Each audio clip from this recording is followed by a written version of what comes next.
ओ करा पण तुमची ती कीर्तन, अरे काय घंटा फरक पडत नाही आम्हाला कीर्तन बंद झाली म्हणून। अरे तशी पण ती कीर्तन थोडीच होती, अरे ते तो कॉमेडी शो होता। आधी तुम्ही लोकांच्या घरच्यांच्या बोलले, आता ते तुमच्या घरच्यांच्या बोलले, मग याच्यात एवढं काय झालं?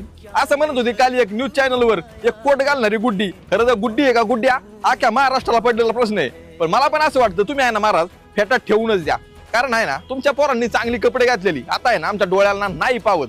मान्य आहे, तुम्ही 30-35 वर्ष आहे ना अक्षरशः दिवस रात्र मेहनत करून पैसा कमावला असेल, पण तुमच्या पोरांनी केलेला आयुष्य आराम आता आमच्या डोळ्यांना पावत नाही, त्यामुळे तुम्ही आहे ना फेटात ठेवून दिला तरी चालन।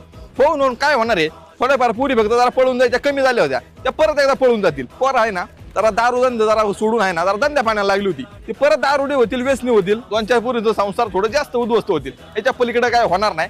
काही बाया आहे ना सासू सासऱ्यांना जरा जीव लावायला लागल्या होत्या, सांभाळायला लागल्या होत्या, तर परत त्यांना आहे ना वृद्धाश्रमात पाठवतील, बाकी याच्या पलीकडे काय होणार नाही। आणि शेतकऱ्याला राजा म्हणणारा शेतकरी राजा आहे आणि राजाच राहणार।